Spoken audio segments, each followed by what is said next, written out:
आचार्य श्री रामानुजाचार्य जी महाराज जब अंतिम उपदेश देते हैं तो यही देते हैं। जब भगवत धाम जाने लगे आचार्य चरण, तो शिष्यों ने पूछा हमारे लिए क्या आज्ञा है। सब शिष्य घेर करके बैठ गए और आचार्य चरण ने तिथि घोषित कर दी थी, अब मुझे वैकुंठ जाना है, तैयारी करो।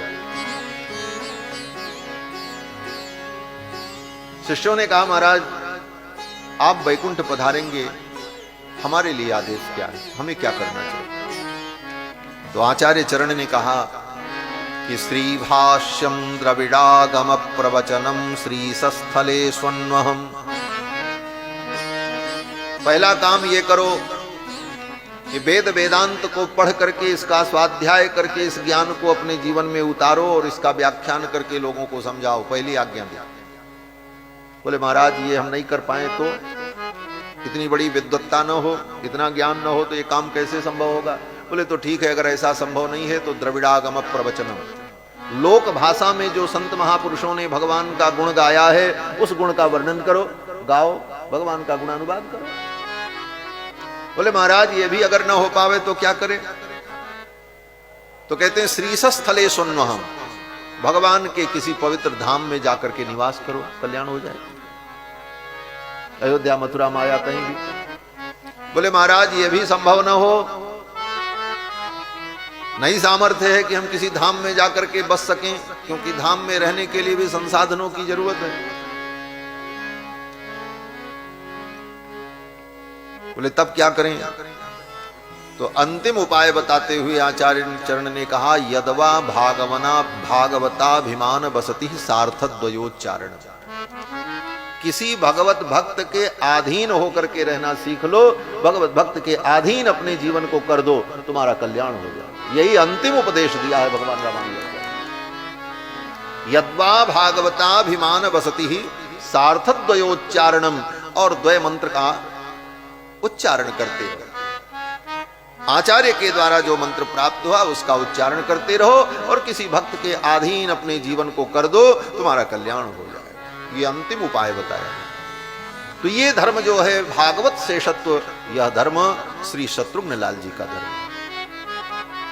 4 रूपों में प्रकट होकर के भगवान ने इन 4 धर्मों की स्थापना की। सामान्य धर्म, विशेष धर्म, विशेष तर धर्म और विशेष तम धर्म। यही चारों रूप में भगवान के अवतार का प्रयोजन है। कृत्वात्मानं चतुर्विधम।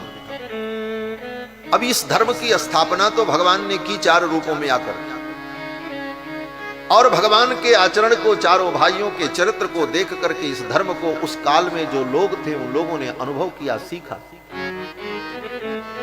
लेकिन अब भगवान के लीला संवरण कर लेने के बाद, जब भगवान का लीला संवरण हो जाएगा, भगवान सपरिकर निज धाम वैकुंठ पधारेंगे, साकेतपुरी पधारेंगे, उसके बाद इस धर्म को बताने वाला कौन होगा। जब तक रहे राम जी तब तक तो उन्होंने प्रकट रूप में रहकर चारों भाइयों ने इन 4 धर्मों का अपने चरित्र के द्वारा उपदेश कर दिया। लेकिन उनके लीला संवरण कर लेने के बाद ये धर्म लोक में कैसे प्रतिष्ठित हो, सामान्य धर्म, विशेष धर्म, विशेष तर धर्म, विशेष तम धर्म, ये 4 धर्म संसार में कैसे प्रतिष्ठित हो, प्राणियों का कल्याण कैसे हो, इस विषय में ब्रह्मा जी ने विचार किया।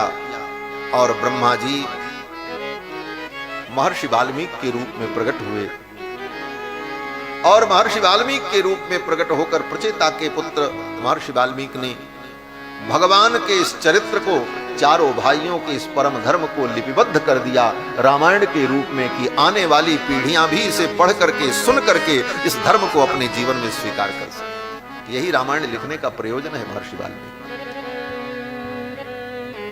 चिरकाल तक चारों भाइयों के द्वारा आचरित जो धर्म है वह समाज में प्रतिष्ठित होता रहे और लोक मंगल होता रहे, लोक का कल्याण होता रहे।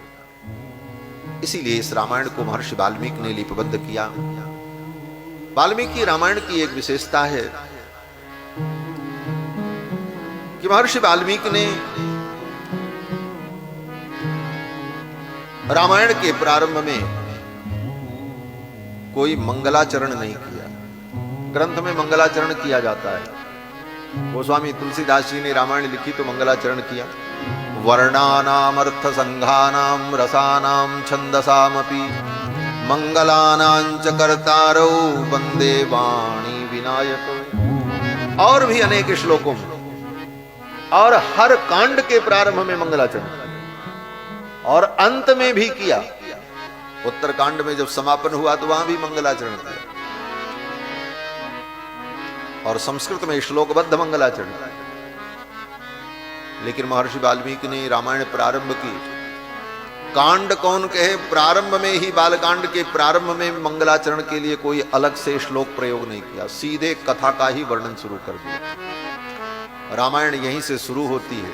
तपस्वाध्याय निरतम तपस्वी वाग्विदाम्बरम नारदम परिपप्रच्छ वाल्मीकिर्मुनि पुंगवम। यहीं से रामायण प्रारंभ हो जाता है। इसके पहले कोई मंगलाचरण नहीं किया। इस प्रथम श्लोक में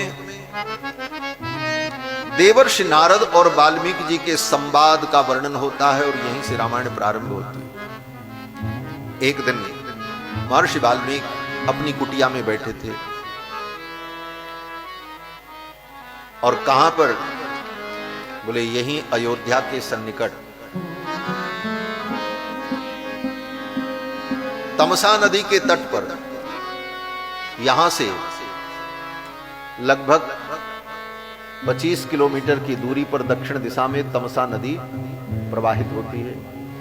भगवान श्री राम जब वन की यात्रा पर गए तो सर्वप्रथम तमसा नदी को पार किया। तमसा नदी के तट पर एक रात्रि विश्राम किया है राम जी। तमसा नदी के तट पर ही महर्षि वाल्मीकि निवास करते थे। ऐसे वाल्मीकि जी का निवास कई जगहों पर रहा, चित्रकूट में भी रहा, गंगा के तट पर भी रहा। लेकिन जब भगवान श्री राम अयोध्या के सिंहासन पर विराजमान हो गए राजाधिराज के रूप में, तो महर्षि वाल्मीकि भी यहीं अयोध्या के सन्निकट तमसा नदी के तट पर आकर के निवास करने लगे। यहां आ गए, क्यों, बोले यहां राम जी पास में रहे, जब चाहूंगा तब राम जी का मैं दर्शन कर लूंगा। और दूसरी बात, वाल्मीकि जी की और श्री दशरथ जी की बड़ी घनिष्ठ मित्रता है, मैत्री भाव है। आगे प्रसंग आएगा कि महर्षि वाल्मीकि के परम मित्र हैं श्री दशरथ जी महाराज। इसलिए भी वाल्मीकि जी ने सोचा कि तमसा के तट पर रहने पर मित्र महाराज दशरथ से भी भेंट होगी और राम जी का भी दर्शन होगा। तो वाल्मीकि जी आते जाते रहे, लेकिन जब राम जी का वन गमन हुआ तो दशरथ जी की मृत्यु हो गई और भगवान श्री राम जब वन से लौट करके आए तो महर्षि वाल्मीकि तमसा के तट पर आकर के रहने लगे और यहीं रह करके देवर्षि नारद से महर्षि वाल्मीकि ने राम कथा सुनी। एक दिन अपने आश्रम में महर्षि वाल्मीकि बैठे थे, उसी समय देवर्षि नारद का आगमन हुआ। नारद जी आए। नारद जी जब आए तो महर्षि वाल्मीकि ने उनका पूजन किया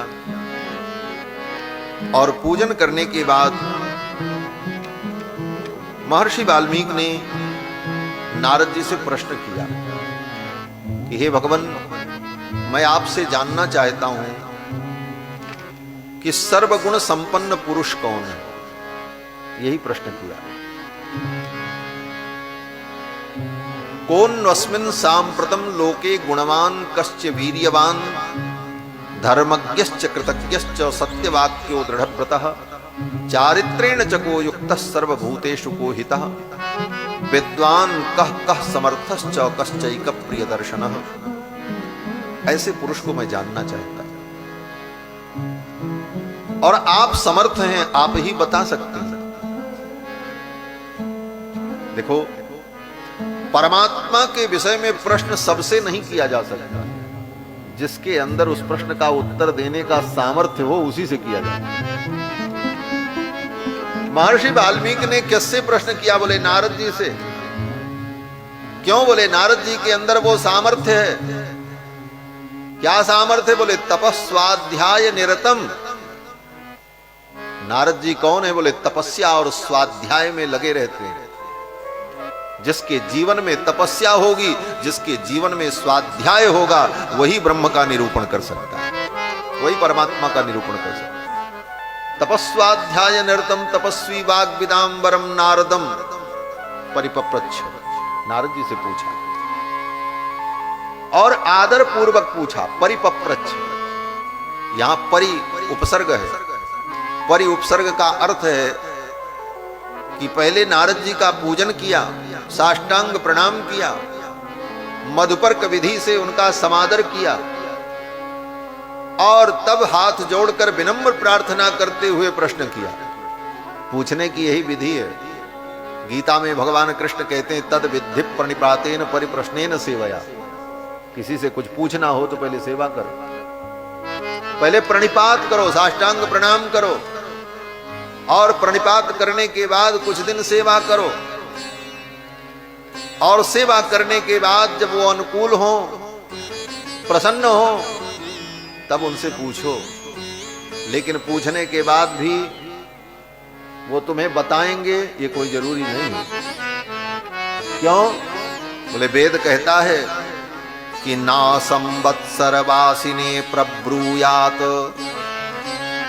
वेद का वचन है कि कोई शिष्य आए, आज्ञा का पालन करे, सेवा शुश्रूषा करे, लेकिन उसे तत्व का उपदेश तब तक मत करो जब तक 1 वर्ष की अवधि पूरी न हो जाए, कम से कम। ना संवत्सर वासिने प्रब्रूयात।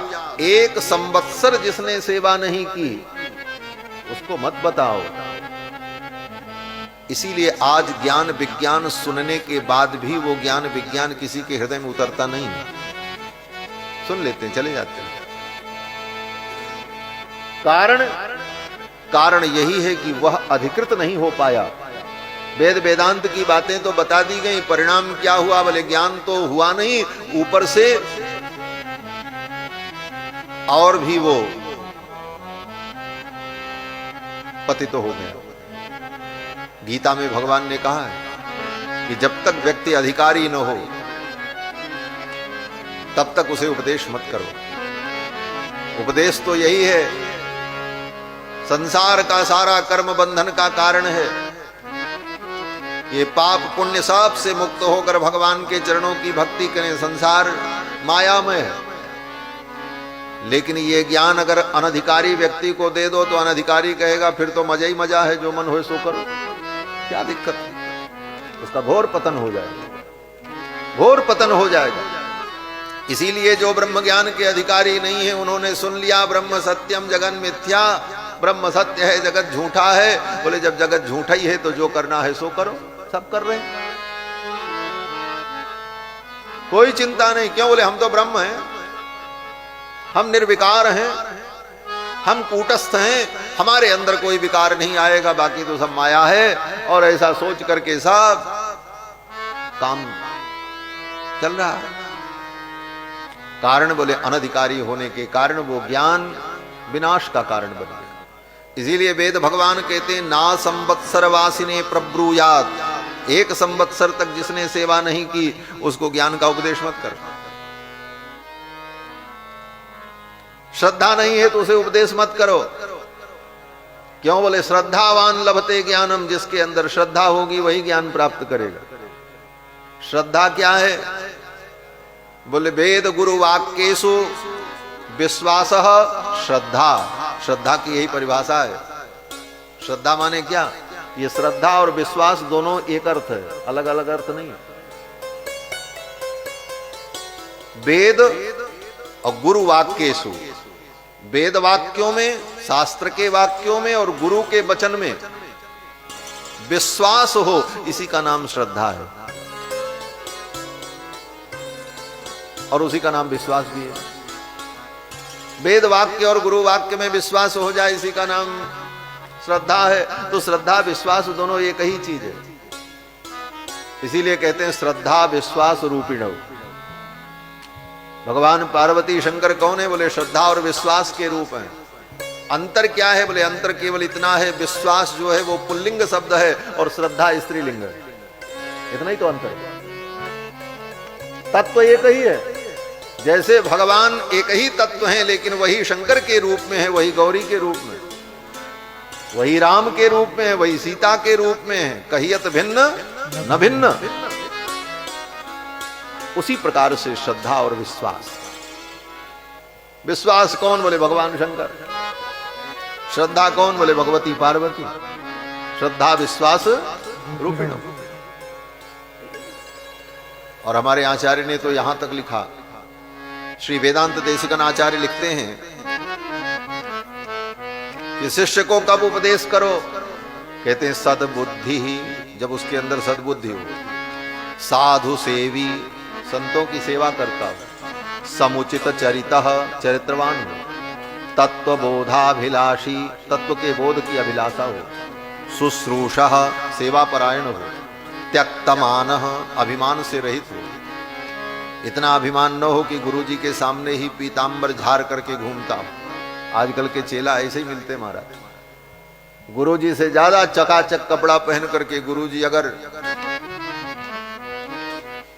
1 इंच की खड़ाऊ पहने तो चेला 3 इंच की खड़ाऊ पहन करके घूम रहे, वाह रूप बनाए। ये पाप है, ये मैं बहुत कड़वा सच कह रहा हूं। त्यक्तमानः, त्यक्तमानो, त्यक्तमान का मतलब अभिमान से रहित हो, उसके अंदर मान न हो, त्यक्तमान हो। और जो आचार्यों के सामने, गुरुजनों के सामने भी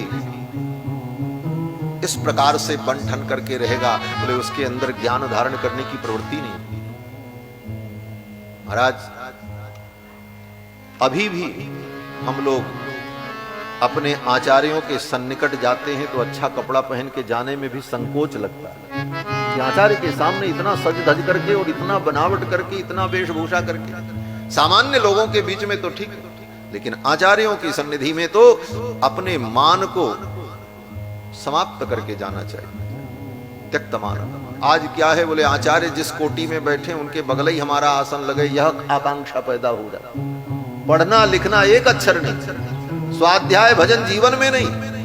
आचार्य जिस गद्दी पर बैठ रहे हैं उन्हीं के बगल, उन्हीं के समकक्ष हम भी बैठे। यही हमारे समाज के पतन का कारण बना। इसी से ज्ञान विज्ञान विलुप्त हो गया, साधनाएं दूर चली गईं, केवल प्रदर्शन मात्र रह गए। त्यक्तमान प्रणिपतन पर, प्रणिपतन पर, ये बड़ी बात है महाराज। आचार्यों की सन्निधि में जाओ तो बार बार प्रणाम करो। और कैसा प्रणाम? बोले लाठी चलाने वाला प्रणाम नहीं। मैं अपना अनुभव बता रहा हूं। अपने आचार्यों से भी लोग मिलते तो महाराज दंडवत। अरे दंडवत में लाठी चला रहे हो क्या? डंडा चला रहे हो? दंडवत का मतलब है कि लेट करके साष्टांग प्रणाम करो। प्राणी पतन पर, पतन माने गिर जाना, चरणों में गिर जाओ। प्रणिपतन पर। ऐसी जब विनम्रता दिखती है आचरण में, व्यवहार में, तब आचार्यों का हृदय गदगद हो जाता है। आचार्य के हृदय में ये भावना होती है इसे ज्ञान प्राप्त हो, इसका उद्धार हो जाए, इसका कल्याण हो। और आचार्य ऐसा संकल्प करते हैं तो उनके संकल्प मात्र से ही उसके जीवन में ज्ञान का प्रस्तार हो जाए। बहुत पढ़ने लिखने की जरूरत नहीं पड़ती महाराज। पोथी पढ़ी पढ़ी जगमुआ पंडित भयानक हो। कृपा, और कृपा को पाने का यही तरीका है प्रणिपतन पर। और इसके बाद बोले प्रश्न काल प्रतीक्ष। गुरु जी से प्रश्न पूछना है तो प्रश्न पूछने के काल की प्रतीक्षा करो, धैर्य रखो। रास्ते चलते मत पूछो, गुरु जी भोजन करने जा रहे हैं, बोले गुरु जी जरा ये बताइए। काय को बताएं भाई? धैर्य रखो, गुरु जी का मन प्रसन्न होगा, अनुकूल होगा तब बताएंगे। ऐसे थोड़ी गुरु जी ने पाया। गुरु जी ने कैसे कैसे तप करके उन ज्ञान की चीजों को पाया है, थोड़ा तुम भी करो। तुम्हारी लालसा देखी जाए, कितनी लालसा है तुम्हारे अंदर उसे प्राप्त करने की, तुम्हारे धैर्य की परीक्षा हो, तब तुम्हें उपदेश किया जाए। ये नियम है, तभी साधना सिद्ध हो। परिपतन पर प्रश्न काल प्रतीक्षा, प्रश्न काल की प्रतीक्षा हो। कभी कभी मुझे हंसी आती है, रात के 11 बजे 12 बजे फोन करते हैं लोग, और फोन करेंगे क्या, बोले रात के 11 बजे 12 बजे किसी का फोन आया तो लगता हो सकता किसी परेशानी में हो, पता नहीं कहां कहां से कौन कौन से नंबर से फोन आ जाते, क्योंकि नंबर तो सबको पता ही चल जाता है। तो फोन उठाए ये सोच करके कि हो सकता कोई परेशानी हो, कोई आया हो, कहीं भटका हो, कोई फोन उठा न रहा हो, इसलिए तो फोन किया। बोले महाराज हम आपकी कथा सुनते हैं यूट्यूब पर, और आपने वहां ऐसा कहा था, इसका क्या मतलब है अब बताइए। अब रात के 12 बजे उनको प्रश्न का उत्तर सुना, वो भी मोबाइल से फोन। तो मैं कह देता हूं कि अब तुम्हारे लिए रात के 12 बजे चले प्रवचन करें, फिर इतना ही जिज्ञासा है तो आओ, सब काम छोड़ करके अयोध्या में रहो, साथ में भजन करो, राम राम करो, रात दिन फिर सीखो, समझो। शिष्टाचार भी समझना चाहिए, प्रश्न कैसे करना है, कहां करना है। प्रश्न काल प्रतीक्षा, प्रश्न काल की प्रतीक्षा करनी चाहिए। तद विद्धि प्रणिपातेन परिप्रश्नेन सेवया, गीता में भगवान को प्रश्न काल की प्रतीक्षा का धैर्य हो तो प्रश्न काल प्रतीक्षा। शांतो दांतो नु सूयुः, उसके जीवन में शांति हो, दांती हो। दांती माने जिसने अपने बाह्य इंद्रियों को अपने वश में कर लिया, उसको कहते हैं दांत। ये शांत और दांत दो शब्द हैं। सम शब्द से बना है शांत, और दम शब्द से बना है दांत। सम दम, सम का मतलब है